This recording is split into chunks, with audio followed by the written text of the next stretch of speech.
Curious George Gets a Medal by H.A. Rey.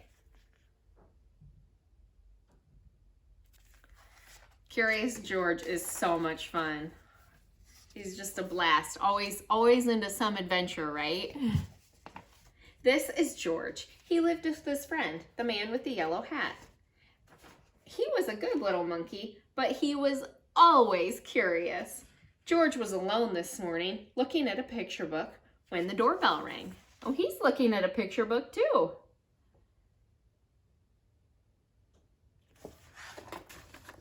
It was the mailman. "Here's a letter for you," he said. "Put it on your friend's desk. He'll read it to you when he comes home."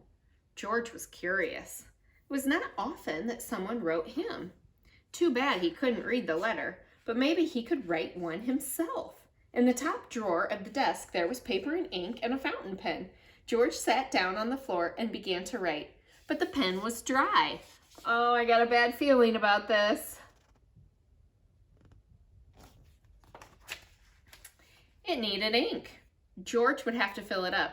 He got a funnel from the kitchen and started pouring ink. But instead of going into the pen, the ink spilled all over and made a big blue puddle on the floor. It was an awful mess. Quickly, George got the blotter from the desk, but that was no help. The puddle grew bigger and bigger all the time. George had to think of something else. Why, soap and water. That's what you need to clean it up with, he thought. From the kitchen shelf, he got a big box of soap powder and poured all the powder over the ink. Do you think that's going to help his mess? Have you ever made a mess like that? I have too. Then he pulled the garden hose through the window, opened the tap, and sprayed water on the powder. Oh, man. Now it's going to be an even bigger mess. George. In no time at all, the whole room was full of soap lather, so full that George had to escape in a hurry.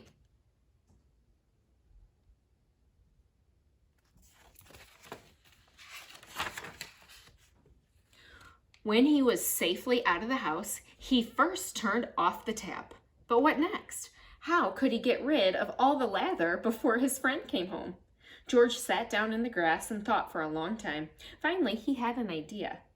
He would get the big shovel and shovel the lather out the window. But where was the lather? While George had been outside thinking, it had all turned into water. Now the room looked like a lake and the furniture like islands in it. The shovel was no use. A pump was what George needed to get the water out, and he knew just where to find one. He had seen a portable pump at the farm down the road. Let me show you this picture of the water. So all the soap bubbles, the lather, kind of died down, and he was left with a big lake of water in the room. Here he goes running to the farm to get the pump. The farmer was away working in the fields. Nobody noticed George when he got the pump out of the shed. It was heavy. He'd need help to pull it all the way back to the house. Oh, George. I think you should ask before you take that pump. What do you think? Maybe he could tie the goat to the pump and make her pull it. But just as George was about to slip the loop over the goat's head, he was hurled through the air and landed near a pen full of pigs. The biggest pig was standing near the gate. What if George opened the gate just enough to let him out? A big pig could easily pull a small pump. Oh, golly. I don't know. Is this a good idea? Carefully, George lifted the latch, and before he knew it, all the pigs had burst out of the pen, grunting and squealing and trying to get away as fast as they could. George was delighted. He had never seen anything like it. For the moment, all his troubles were forgotten. But now the pigs were all gone, and not a single one was left to help him with the pump. Oh no, so now there's a mess at the house, and all the pigs are out. Luckily, there were cows grazing nearby. Cows were gentle and strong. It would mean nothing to a cow to pull the pump for him. This time, George was right. The cow did not mind being tied to the pump. She even let him climb on her back, and off they went. George was glad. Now he would soon be home, pump out the water from the room, and everything would be all right. What do you think his friend, the man with the yellow hat, will say? We'll find out.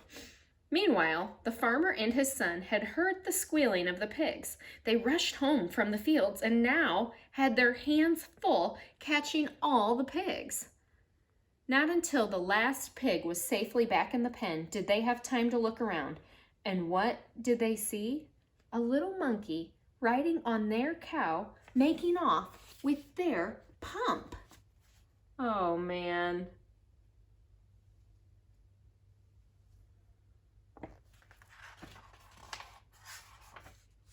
The chase was on.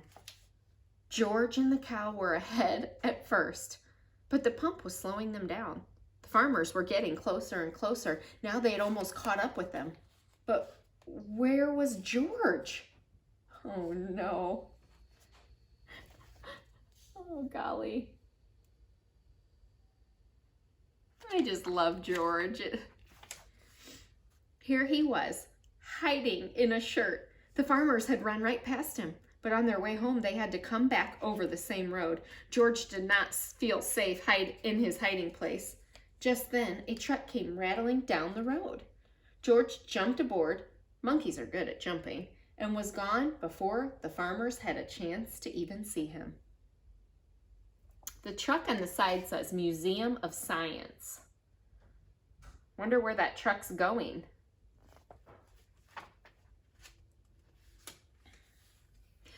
The truck drove to a part of town that George had never seen before. At last it stopped in front of a large building. It was the museum. George did not know what a museum was. He was curious. While the guard was busy reading his paper, George slipped inside. He walked up the steps and into a room full of all sorts of animals. At first, George was scared, but then he noticed that they did not move. They were not alive. They were stuffed animals put into the museum so that everybody could get a good look at them.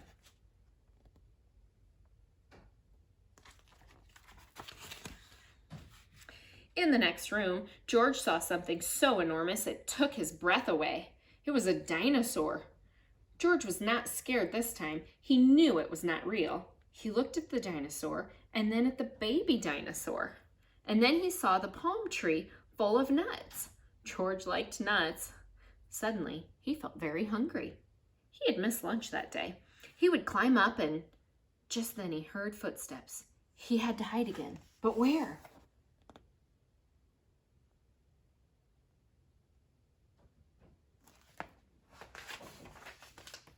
A family came in to take a look at the dinosaur. They paid no attention to the little monkey who was standing there. The monkey did not move. He stood so still, they thought he was just another stuffed animal. George was glad when they were gone. Now he could pick up the nuts. He climbed up the dinosaur's neck and started to pull, but the nuts would not come off. George did not know that they were not real nuts either. He pulled harder and harder, and the tree began to sway. Crash! Down came the tree on the dinosaur's head. Down came the dinosaur, and down came George. Guards came rushing in from all sides, and underneath the fallen dinosaur, they found the little monkey. They pulled him out of there and brought him to Professor Wiseman, who was now the director of the museum. Professor Wiseman was terribly angry. "Lock that naughty monkey up right away," he said, "and take him back to the zoo. He must have run away from there." He's angry, isn't he? George was carried off in a cage. He felt so ashamed. He almost wished he were dead. Suddenly the door opened. "George!" somebody shouted. It was his friend, the man with the yellow hat.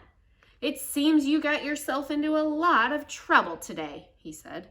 "But maybe this letter here will get you out of it. It's from Professor Wiseman. He needs your help for an experiment. I found it at my desk at home, but I couldn't find you anywhere. So I came over here to talk to the professor. And this is what the letter said. Dear George, a small spaceship has been built by our experimental station. It's too small for a man, but could carry a little monkey. Would you be willing to go up in it?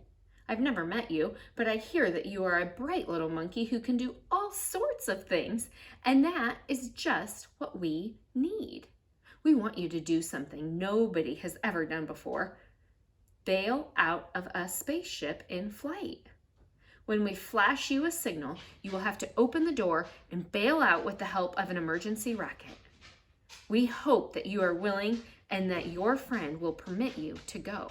Gratefully yours, Professor Wiseman, Director of the Science Museum. That sounds like a big project, a big experiment. So you are George, Professor Wiseman said. If I had only known, of course everything will be forgiven if you're willing to go. They got the smallest size spacesuit for George and all the other things he needed for the flight. Then they helped him put them on and showed him how to use them. When everything was ready, a truck drove up with a special television. He's got a checklist. It says, spacesuit complete with shoes and gloves, space helmet, oxygen tank, emergency rockets, parachute. When everything was ready, a truck drove up with a special television screen mounted on it to watch the flight. They all got on and were off to the launching site. They checked all the controls of the spaceship, especially the lever that opened the door. George tried it too. The great moment had come. George waved goodbye and went aboard. The door was closed. Professor Wiseman began to count. 5, 4, 3, 2, 1, go! And he pressed the button and the ship rose into the air, slowly at first, and then faster and faster and higher and higher.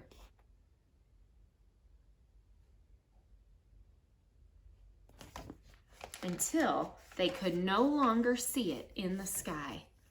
But on the screen, they saw George clearly all the time. Now the moment had come for George to bail out. Professor Wiseman flashed the signal. They watched the screen. George did not move. Why didn't he pull the lever? In a few seconds, it would be too late. The ship would be lost in outer space with George in it. They waited anxiously.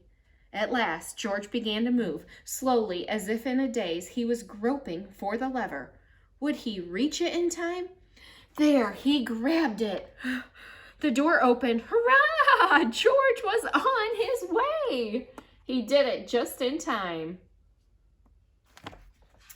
Out of the blue, an open parachute came floating down to earth. The truck raced over to the spot where George would land.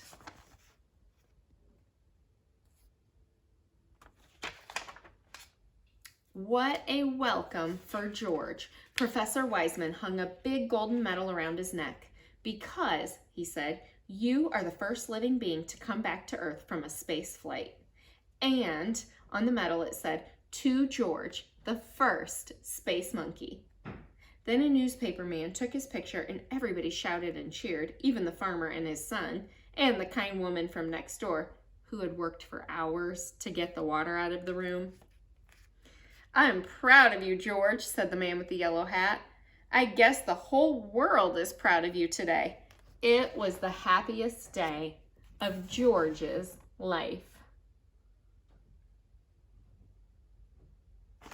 He's such a special little monkey.